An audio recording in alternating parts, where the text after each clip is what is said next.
We just wanna party, party just for you.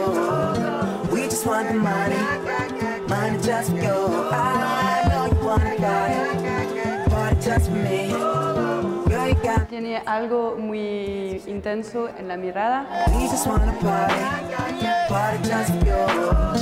We just want the money, money just for you. I know you wanna party, party just for me. El trabajo de materiales un poco loco. Dance and shake for free. This is America. Don't catch you slipping now. Don't catch you slipping now. Look what I'm whipping now. This is America. Don't catch you slipping now. Don't catch you slipping now. Soy Victoria Norton, directora del Museo de Arte Moderno de Buenos Aires. Estamos en una de las salas del primer piso del museo, muy honrados de poder presentar esta exposición individual de Zanele Muholi, una gran artista sudafricana que nació en la ciudad de Durban en el año 1972, tiene unos 45 años aproximadamente.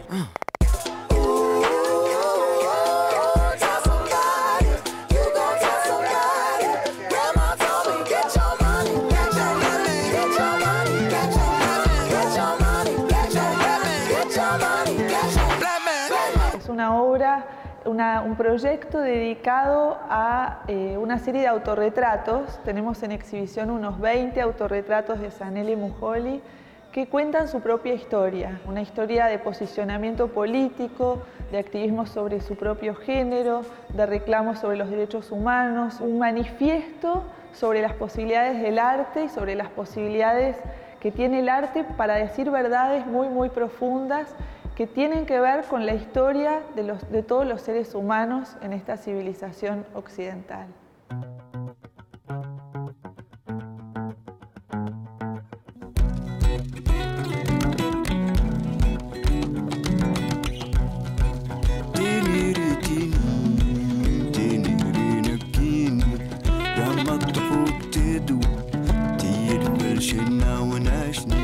Zanele durante las últimas décadas o muchos años estuvo trabajando retratando a la comunidad queer trans de Sudáfrica, haciendo de alguna manera un registro de toda una comunidad que ella consideraba no tenía visibilidad, una comunidad de alguna manera invisible. ¿Qué es lo que sucede? En un momento dado ella se da cuenta que tiene que decir algo más y que ese más tenía que ver con que ella no podía hablar de otras personas, tenía que hablar sobre sí misma y poder hablar de una verdad que ella siente en su fuero interno como una verdad existencial. Entonces, ella decide encarar este conjunto de autorretratos que ya lleva más de varios años, más de 2 años, que en castellano se llamaría Salve, Oscura Leona, y en este caso ella decide mostrar, producir este registro, este documento fotográfico sobre la negritud, sobre la historia política de Sudáfrica, para mostrarle al mundo cómo ella siente esta historia.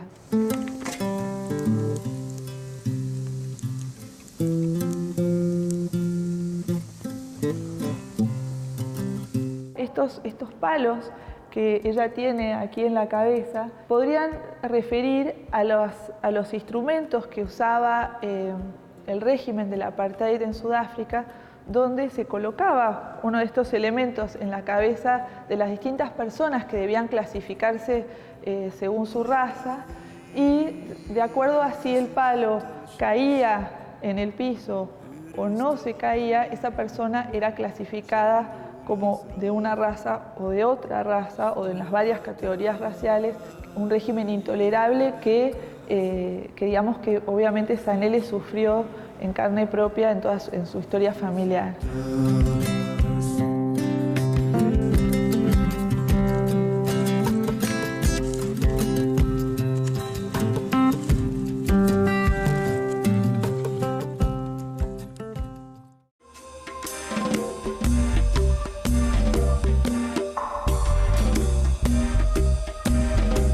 Le encontré muy intenso, con la mirada y los contrastes y el trabajo de materiales que son un poco locos.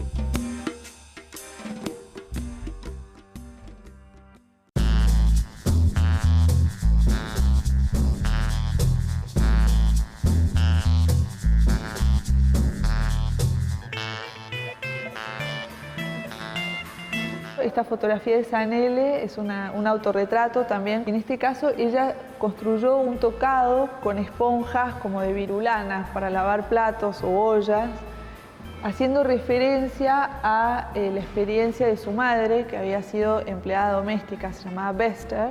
Ella se presenta con accesorios que refieren a esa situación de servidumbre, de un trabajo donde una persona se pone al servicio de otra persona. Esta reflexión sobre la servidumbre, sobre de alguna manera una persona que sirve a otra, pero que en realidad en la historia de Zanelle refiere a toda una raza o a toda una sociedad que tuvo que servir a otro grupo de gente, como eran los blancos en Sudáfrica durante el apartheid.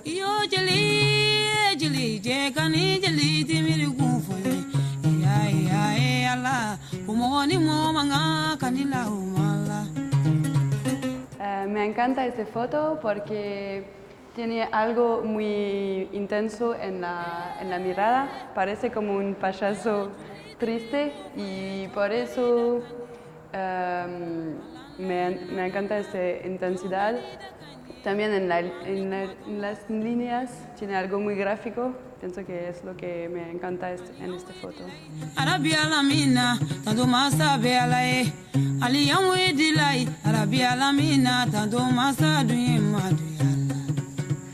Es una imagen preciosa donde en ese caso Zanelle se autorretrata pero sin ningún accesorio. Es ella, su piel, su cabello y mira directo a la cámara, totalmente despojada con una mirada muy franca, muy directa, muy limpia. Y esa es una foto que ella tomó en un hotel en Londres, en uno de sus viajes, intentando hacer un homenaje a su hermano que había fallecido en un accidente automovilístico. Y ella cuenta que cuando ella ve esa foto, ella se ve a sí misma, pero lo ve a su hermano y la ve a su madre. Y entonces a mí me gusta pensar que esa foto de alguna manera es una foto que no es una foto de una persona, sino de la humanidad.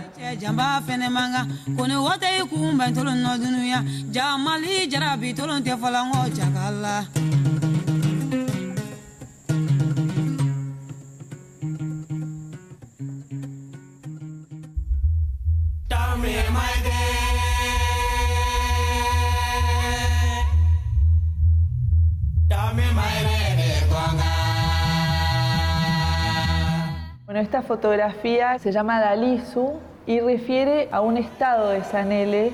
Ella dice, a veces siento que voy por la vida y me encuentro con un montón de pequeñas discriminaciones. Por ejemplo, llego a un hotel y, bueno, y en vez de darme el primer lugar cuando llego al conserje, atienden a otra persona antes que obviamente es blanca.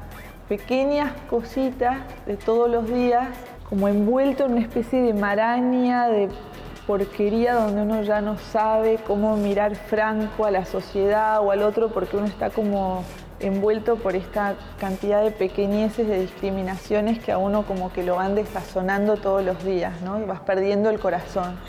Y entonces ella armó esta fotografía pensando en ese estado de, digamos, de soledad y de una tristeza teñida por el contexto y por los tratamientos que ella recibe cuando va por todas partes del mundo, y a pesar de que el mundo dice que tenemos que ser una sociedad igualitaria, que somos todos ante la ley, iguales ante la ley, ante Dios, ante las constituciones, bueno, efectivamente no lo somos.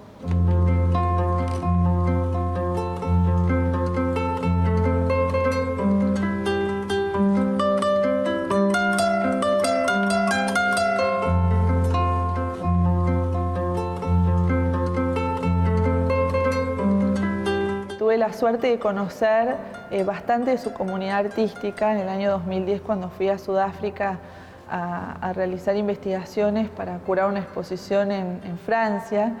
Y me impresionó cuando llegué a Sudáfrica que el apartheid ya no era el pasado, no era parte de la historia, era un presente donde esas discriminaciones se sentían en todas partes, ¿no? Y creo que Zanele hace referencia a esa situación donde la discriminación está, donde ese apartheid no terminó, donde uno va por las calles en Sudáfrica y está yendo en un barrio, digamos, negro, a ver un artista increíble de los años 60. Me acuerdo un día que era la persona que había creado la primera galería de artistas negros en Sudáfrica, y yendo a su taller, bueno, había balas, ¿no?, en la vereda. Y entonces uno dice, pero ¿qué está pasando acá, no? O trabajando con una curadora, colega mía, que de alguna manera me guió por la escena sudafricana, llegar a un museo a saludar a un director y que la directora, que era blanca, me saludara a mí como qué maravilla, qué placer conocerte, y no la saludara a la persona que me había llevado a la reunión, que era una profesional con la misma trayectoria que uno y una gran entendida en arte sudafricano. Dice, esto no es una posibilidad en la sociedad, y sin embargo sí lo era, ¿no? O lo es. Y entonces Zanele como que no se queda callada, ¿no? Y dice las cosas como son y nos muestra el mundo como es. A ella le gustaría que esto fuese un documento para todos los niños negros que están por nacer, para que no se olviden nunca de que tienen que estar orgullosos de su negritud, pero que tienen que ser conscientes de su historia para que nunca vuelva a suceder, etcétera, etcétera.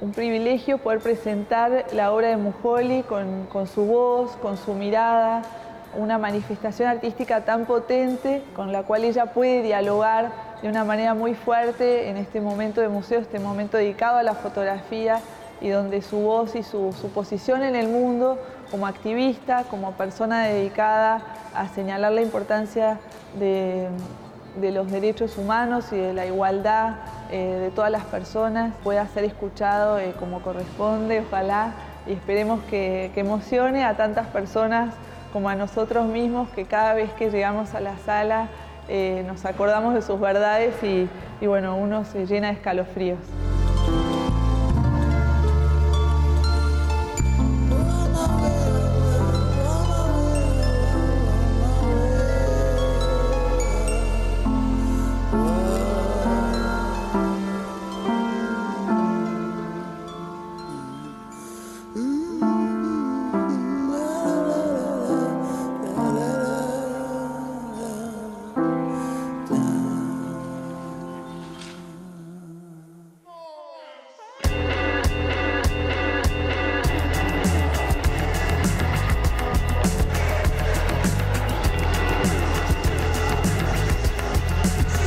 Caleidoscópicos fragmentos de la cultura se encuentran como suspendidos en el espacio.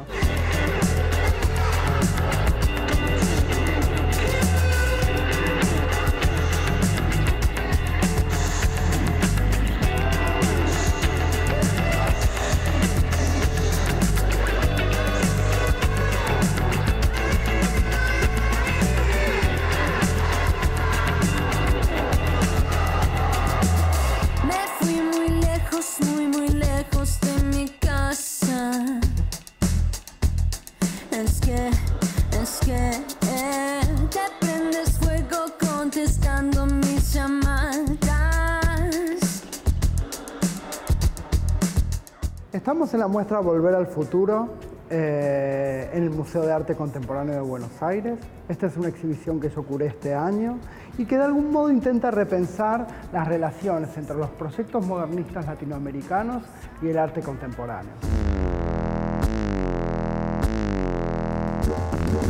¿Ves que así La idea fue básicamente eso, repensar qué vínculos se podían hacer entre parte de la colección e invitaciones. La lógica de las invitaciones nos permitió poner en sintonía el acervo fundamentalmente con obras de nuestro tiempo.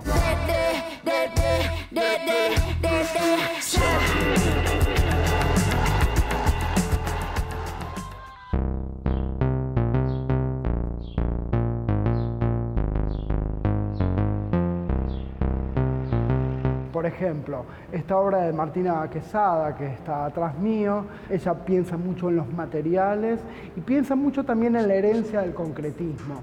Por ejemplo, estas obras son hexágonos que tienen marcos recortados y que evocan, por ejemplo, artistas como Raúl Loza, que hay piezas de él en esta exhibición, que fueron los primeros en repensar los cambios de los estatutos de las obras de arte a partir de no solo trabajar con rectángulos, sino con figuras accidentadas que se relacionen con el espacio de otro modo. Eis,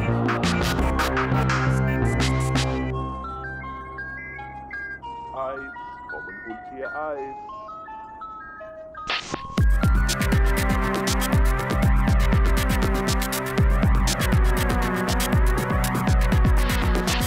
Uno de los puntos de partida de esta exhibición fue repensar en figuras emblemáticas del modernismo como Lina Bobardi.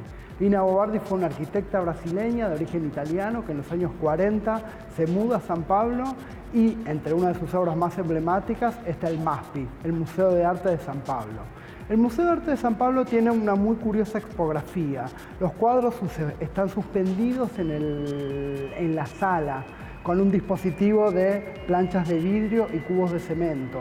En gran parte de esta exhibición se pueden ver displays que homenajean la figura de Lina Bobardi.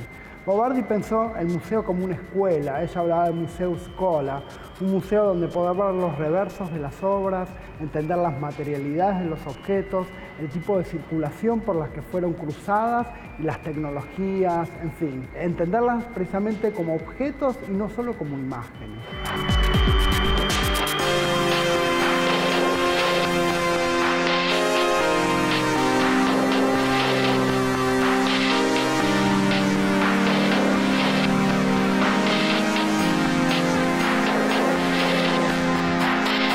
De algún modo, esta primer sala, la planta baja del museo, lo que pone en juego es la idea de las unidades mínimas.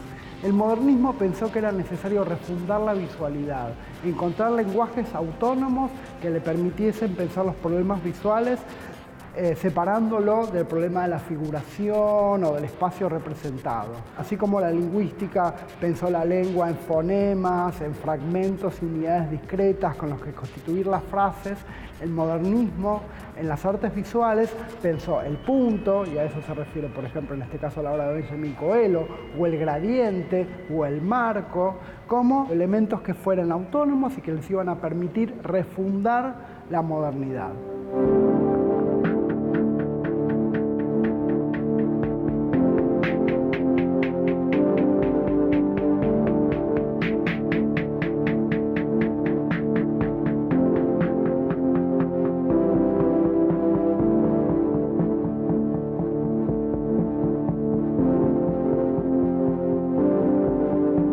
Este sector de la muestra trabaja la idea de las retromodernidades, es decir, artistas del presente que vuelven sobre el acervo de los proyectos modernistas latinoamericanos.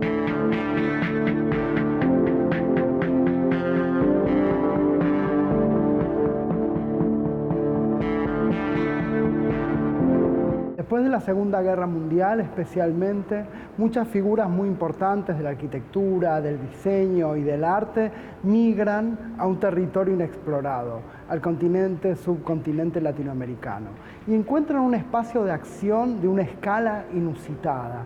En Brasil eso fue fuertísimo. Si uno piensa, por ejemplo, en el establecimiento de Brasilia como la ciudad capital modernista del continente, uno ve la magnitud de la escala que las pesquisas modernistas encontraron en este lugar.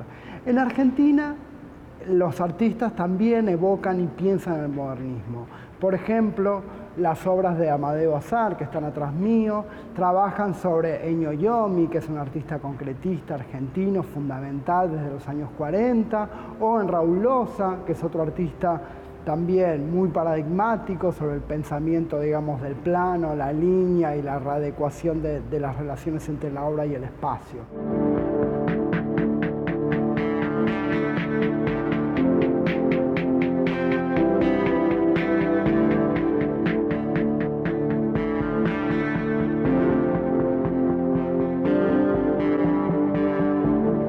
La modernidad, de algún modo, fue un movimiento que pensó el futuro como un vector, ¿no? Como un lugar utópico de llegada, donde todos los esfuerzos iban direccionados en ese, digamos, núcleo. Hoy en día, la idea de futuro, tal como la modernidad lo pensó, se encuentra de algún modo desactivada. Hoy vivimos en un presente donde caleidoscópicos fragmentos de la cultura se encuentran como suspendidos en el espacio, ¿no? De algún modo, esa vocación del modernismo hoy por los artistas contemporáneos es retrabajada con una vocación de archivo y de arqueología. Un poco esa es la paradoja temporal que de algún modo alimenta esta exhibición.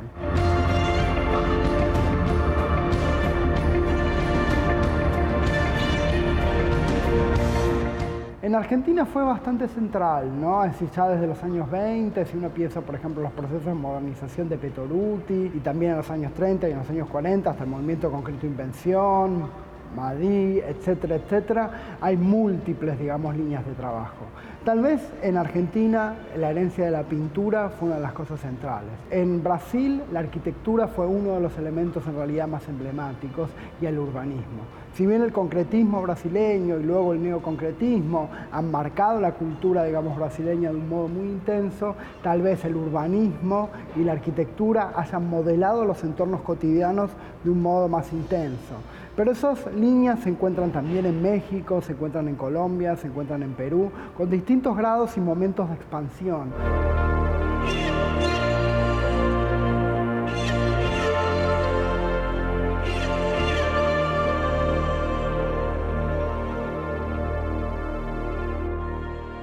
En esta sala hay obras de múltiples artistas, como por ejemplo Pablo Siquier, que trabajó en los años 90, también figuras como Federico Lanzi, un pintor contemporáneo, o Valeria Calvo. En realidad, la amplitud cronológica es bastante amplia y la muestra intenta también, desde su diseño tipográfico, estimular esa juxtaposición y esa contaminación de proyectos.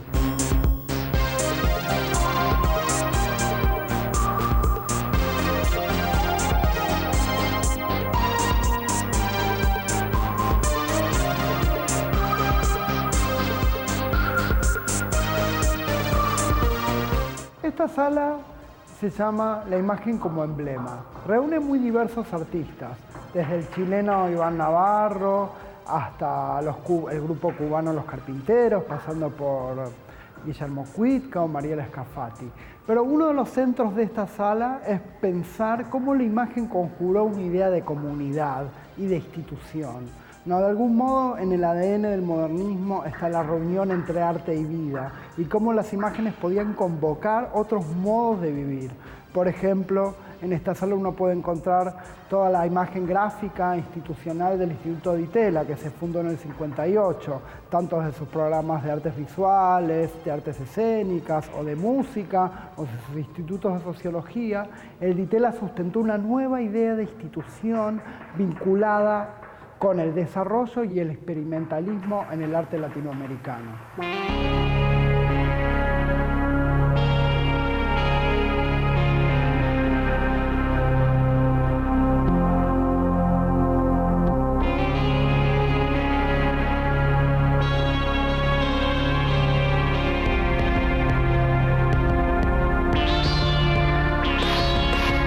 La curaduría, de algún modo, siempre se preocupa por organizar conjuntos, relaciones, juxtaponer distintos tipos de discursividades. Es un trabajo siempre complejo y es complejo saber hasta dónde avanzar. Para mí, una de las cuestiones centrales es elegir lo que se muestra, pero también pensar muy bien lo que finalmente no va a ir, ¿no? El problema curatorial, de algún modo, es otorgar perspectiva e inteligibilidad a las relaciones entre las obras.